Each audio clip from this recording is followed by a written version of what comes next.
Hey everybody, this is Kevin with Texas Yardman and More. Today I'm featuring a video on my 2008 Chevy Silverado HD 2500. The other day I was in my truck and I noticed that the cold air wasn't blowing out of the passenger side here on this side nor this side, and so that side was okay. This could be one of two problems, but I'm going to start out with the easiest fix, and that is to add more coolant to the AC system. This eventually started working again when I shut the truck off and turned it back on, but I just figured I would just go out and get a can of R134A coolant. And one of the other possibilities is the blend door actuator that's under this plastic housing here may need replacing.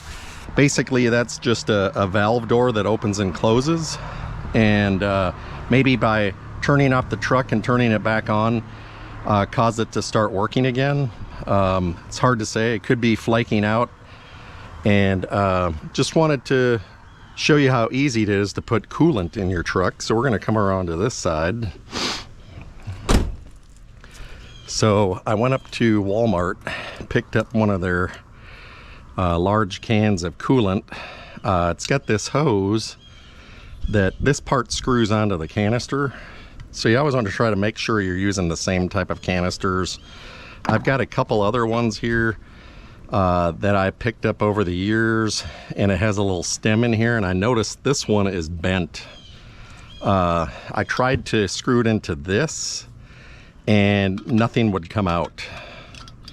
And then same thing for this one. It looks like it's very similar to the SuperTech one.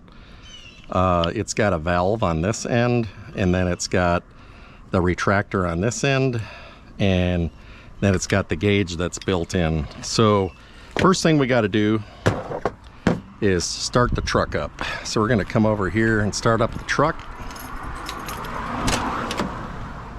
And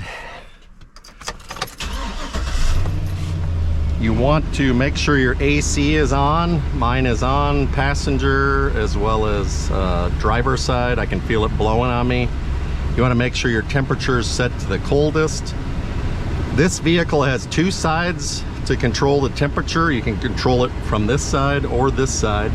So that's what these two different controllers are here. And you want to set it on high, and it's set to 60 degrees Fahrenheit. And I've got inside air, so it's doing the recirculation.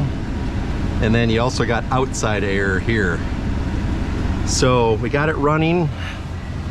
Gonna go back over here. We're gonna look and check to see if our coolant is low.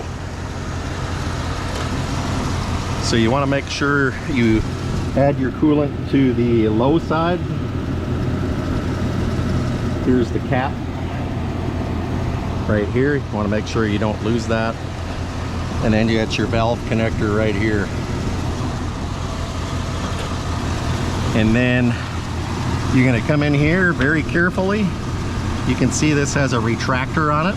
You just pull that back, and we're gonna make sure we get it on there nice and tight. There you go. Make sure you give it a tug. It's not coming off. And then you want to make sure you can see your gauge.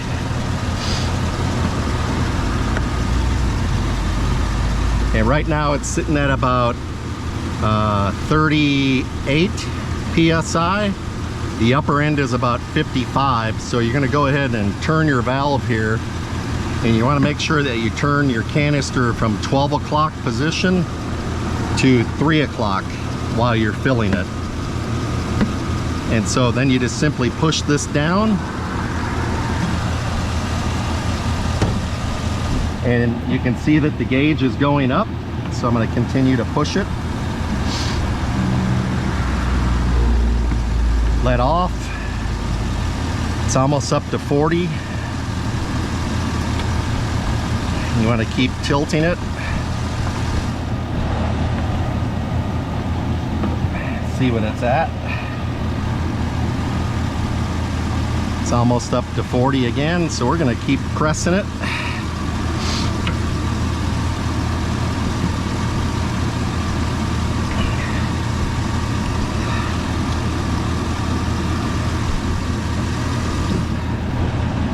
Okay, it's going up. Not very fast, but it is going up.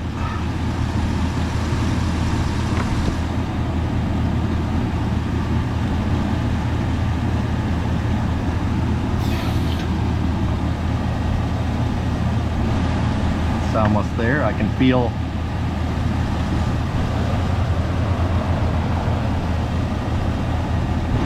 the can getting cold. I'm pressing down on the valve at the top.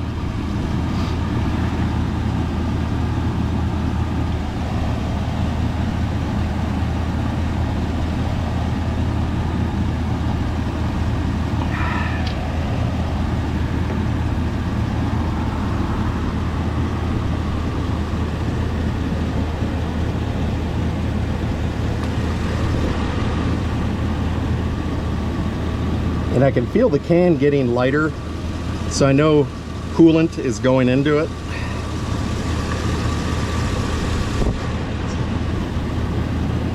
I don't know how accurate these gauges are, but I can feel it getting lighter.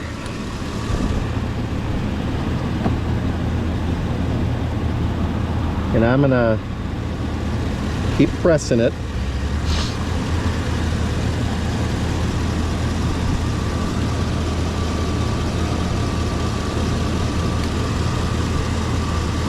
And it's about 41 psi right here. And I can feel that this can is almost gone.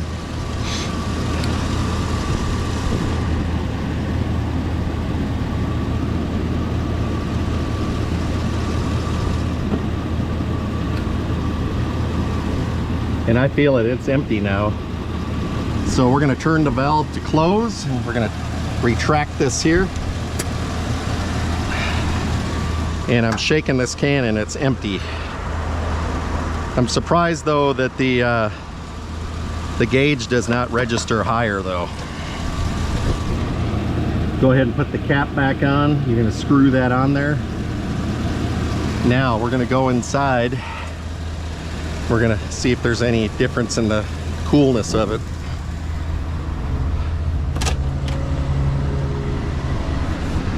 And that is ice cold, and it's blowing on both sides. Right there. Very cold. A lot colder than when I started. So check this other side over here. Yep. And there you have it. That is how easy it is to recharge your AC system on your vehicle. So if this video helped you, hit the like button and comment if you have any questions, and hit that notification bell in the upper right hand corner for any future videos. Once again, I thank you, my viewers. Thanks for watching, and we'll see you on the next one. Take care.